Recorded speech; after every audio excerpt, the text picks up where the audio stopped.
Shalom semuanya. Kali ini kita akan membahas Roma pasal 4 ayat 1 sampai 15. Ayat 1. Lalu apa yang akan kita katakan tentang Abraham, bapa kita menurut daging? Ton propatora hemon Rekaina, kata sarka, yang artinya bapa kita menurut daging. Kata sarka di sini menjelaskan tentang noun sebagai kasus akusatif, yang artinya the flesh, menurut daging, yang artinya bahwa Abraham melakukan sesuatu tidak dengan keinginan sendiri, tetapi dengan keinginan Tuhan yang berbicara kepadanya. Jadi ayat ini menjelaskan kepada kita tentang Abraham yang hidup dengan tidak menuruti kedagingannya, karena Abraham adalah seorang yang takut akan Tuhan, yang melakukan apa yang Tuhan perintahkan kepadanya. Abraham juga disebut sebagai orang beriman dan bapa sejumlah bangsa. Kita dapat melihat di Kejadian pasal 17 ayat 5. Ayat 2. Karena jika Abraham dibenarkan karena perbuatannya, ia memiliki dasar kesombongan, tetapi tidak kepada Allah. Edgar Abraham des ergon edikaino, yang artinya karena jika Abraham dibenarkan karena perbuatannya. Kata Abraham merupakan nominatif, merupakan subjek yang melakukan. Kata perbuatan ergon di sini sebagai kasus genitif, merupakan kepemilikan. Dan kata edikaite merupakan dibenarkan sebagai kata kerja. Maka yang dimaksud dibenarkan di sini merupakan Abraham dibenarkan bukan dengan apa yang dia lakukan atau dengan perbuatannya. Ayat ini menjelaskan tentang Abraham yang dibenarkan bukan dengan perbuatan yang dilakukan, sebab kalau Abraham dibenarkan dengan perbuatannya, maka dia memperoleh kesombongan kepada dirinya sendiri dan bukan berdasarkan kehendak Tuhan. Ayat 3. Apa yang dikatakan oleh kitab suci? Lalu percayalah Abraham pada Allah dan itu diperhitungkan kepadanya sebagai kebenaran. Percaya merupakan sebagai kata kerja, artinya keyakinan yang dimiliki oleh setiap orang. Tetapi kata percaya di sini merupakan keyakinan yang diperoleh Abraham kepada Tuhan dengan tidak bimbang sama sekali. Episteosen de Abraham tu Theon, artinya lalu percayalah Abraham kepada Allah. Kata episteosen merupakan belief atau percaya sebagai kata kerja yang aktif, dan karena Abraham di sini sebagai subjek dan kasus nominatif, yang artinya kepercayaan diperoleh Abraham kepada Allah sebagai pemilik kehidupan. Karena kata Allah sendiri merupakan kasus datif, artinya kepemilikan, yang artinya Allah adalah yang harus dipercaya. Jadi ayat ini menjelaskan tentang bagaimana Abraham percaya kepada Allah sebagai pemilik kehidupan. Ayat 4. Sekarang setiap orang yang bekerja, upahnya tidak diperhitungkan menurut rahmat, tetapi menurut utang. Rahmat merupakan belas kasihan yang didapat kepada seorang. Misteos on logis setain, kata sarharin, yang artinya upahnya tidak diperhitungkan menurut rahmat. Kata syarin merupakan noun dari kasus akusatif, merupakan objek langsung yang artinya rahmat yang diterima secara langsung. Tetapi ayat ini menjelaskan bahwa rahmat yang didapat tidak diperhitungkan lagi, tetapi dengan utang. Kata utang di sini sebagai opheleiman, sebagai objek langsung yang artinya utang yang harus dibayar dan diberikan.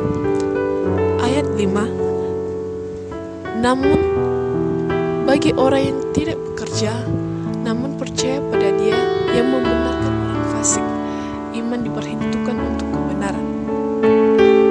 Pisteoti de epiton dikayontan ton harsen ben, artinya namun percaya pada orang yang membenarkan orang fasik. Di sini diterjemahkan sebagai namun percayalah pada Dia yang membenarkan orang fasik. Ayat ini menjelaskan betapa Dia mengasihi orang fasik sekalipun mereka melakukan dosa, dan hanya Dialah satu-satunya yang membenarkan orang fasik seperti itu. Ayat 6, sama seperti Daud yang mengatakan berbagian kepada orang yang dibenarkan, Allah yang tidak diperhitungkan perbuatannya. Ayat ini memberikan contoh tentang seorang Daud yang mengatakan kata-kata berbahagia dan berkat kepada orang yang dibenarkan Allah, bukan berdasarkan apa yang mereka lakukan. Kathet bar kai David, artinya sama seperti Daud. Daud sendiri adalah seorang gembala domba dan diurapi sebagai yang diurapi oleh Samuel untuk menjadikan seorang raja Israel. Daud di sini merupakan subjek makarisme, menjelaskan tentang objek langsung yang artinya Daud memberikan suatu kata-kata yang menguatkan orang-orang pada masa itu, yaitu lesnos dari kata makarismo.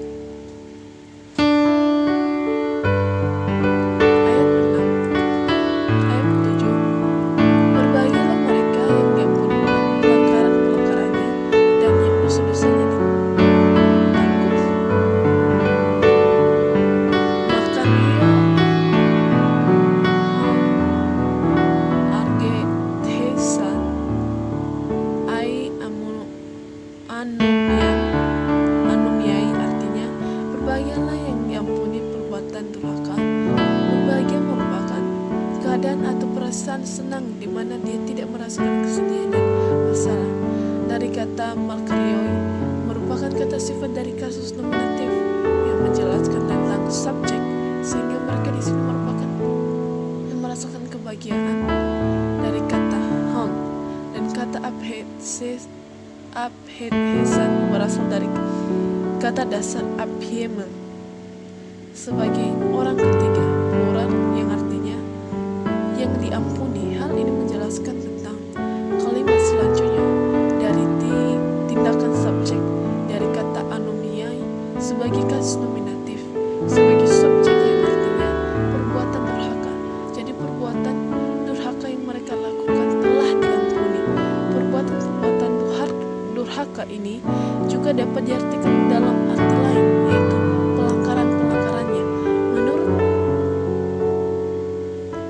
hal ini menjelaskan bahwa manusia merasa kebahagiaan karena telah diampuni dan dibebaskan dari segala pelanggaran yang mereka lakukan, dan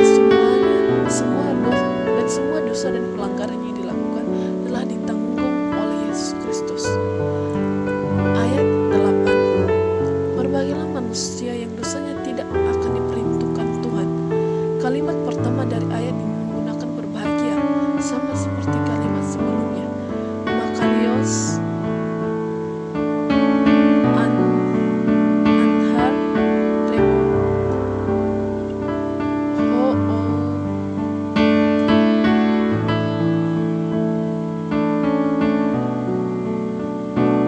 hem logias hetai kuriois amartian. Kata makarios di sini merupakan kata sifat merupakan berbahagialah yang artinya menjelaskan subjek karena deman merupakan subjek. Ini dapat diartikan bahwa manusia yang mendapatkan kebahagiaan, sedangkan kata logisestai merupakan orang ketiga singular dari auris middle subjektif yang artinya akan diperhitungkan kata kurios merupakan noun dari kasus nominatif yang artinya sebagai subjek, yaitu the law, yang artinya bahwa Tuhan tidak memperhitungkan dosa dan pelanggaran mereka, karena kata harmatian merupakan kasus akusatif sebagai objek langsung. Menurut saya, hal ini menjelaskan betapa besar kasih Tuhan kepada manusia, sehingga Dia tidak memperhitungkan seberapa banyak dosa dan kesalahan yang manusia lakukan. Ayat 9, maka apakah kebahagiaan hanya pada yang bersunat atau juga pada yang tidak bersunat? Karena apa yang kamu katakan adalah pengakuan Abraham bahwa iman adalah kebenaran. Leguiman gar elogiste to Abraham he pistin eis dikai sunhei. Kata dari leguman merupakan kata dasar lego, sebagai kata kerja merupakan kami katakan, dan kata eligoste yang artinya was credit sebagai orang ketiga singular. Kata Abraham di sini sebagai kasus datif merupakan to Abraham, karena menggunakan kasus datif sebagai kepemilikan, maka faith merupakan iman yang dimiliki oleh Abraham, sedangkan kata dikaisunin sebagai kasus akusatif merupakan objek langsung yang artinya kebenaran. Menurut saya, ini menjelaskan bahwa sungguh besar iman yang diperoleh Abraham, sehingga semua yang dilakukan diperhitungkan kepadanya sebagai kebenaran. Ayat 10, lalu bagaimana itu diperhitungkan, sedang disunat atau tidak disunat? Tidak dalam sunat, tetapi sebelum sunat. Sunat merupakan perjanjian antara Allah dan Abraham yang dilakukan pada tubuh setiap anak laki-laki Israel pada umumnya 8 hari, sehingga setiap anak laki-laki pada masa itu disunat. Og and peristoin artinya tidak dalam sunat. Kata og di sini sebagai kata keterangan yang menjelaskan kata dari peristome sebagai kasus datif yang memiliki fungsi sebagai objek tidak langsung, yang artinya tidak hanya melalui sunat saja. Kata al and robustian artinya tetapi sebelum sunat. Kata al merupakan conjunction yang menghubungkan kata selanjutnya dari kata and before, sehingga kata sebelumnya ini menjelaskan tentang akrobustian yang artinya sunat belum dilakukan atau belum ada, karena dia menjelaskan objek tidak langsung dari kata genetif.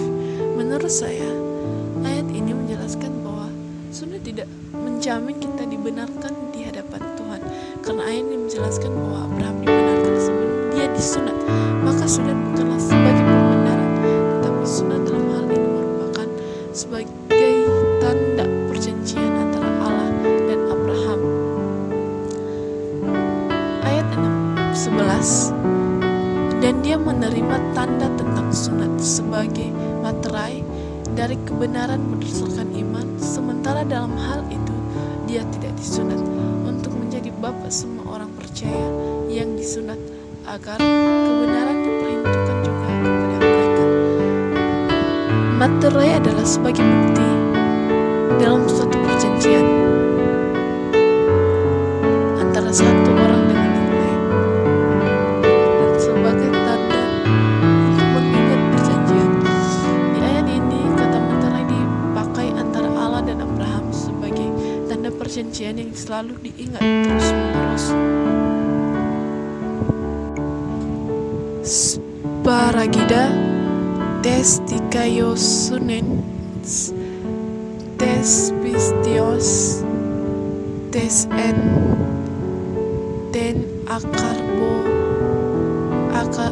akrobustian yang artinya sebagai materai dalam kebenaran iman, sementara dalam hal ini dia belum disunat.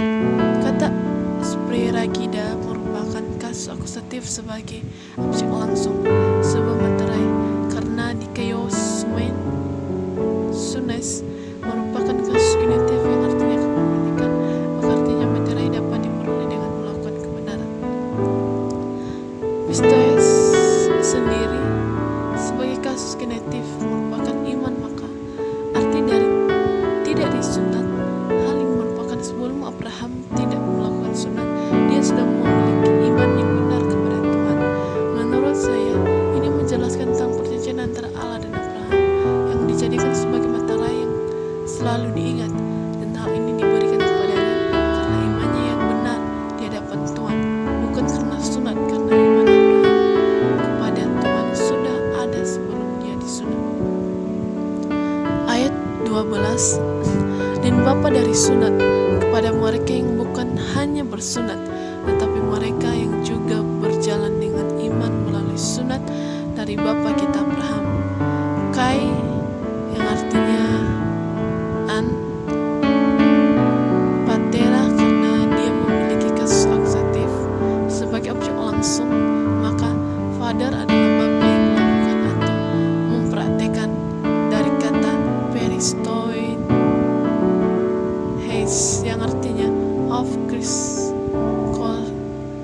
concussion, sehingga sunat dapat menjadikan dia sebagai bapak yang melakukan sunat, karena sunat merupakan perjanjian antara Allah dan Abraham, dan perjanjian itu dilakukan sampai turun-temurun kepada setiap anak laki-laki. Dan bukan hanya ini, Abraham juga menjadi bapak kepada orang-orang yang tidak bersunat, tetapi memiliki iman sama seperti iman Abraham sebelum dia belum disunat. Tois ou ek peristoinos monon, yang artinya kepada mereka yang bukan hanya bersunat. Menurut saya, ayat ini menjelaskan bahwa Abraham adalah sebagai bapa orang bersunat, dan bukan hanya kepada orang bersunat saja, dia juga bapa bagi orang yang tidak bersunat, dengan memiliki iman yang sama seperti pada saat dia belum disunat.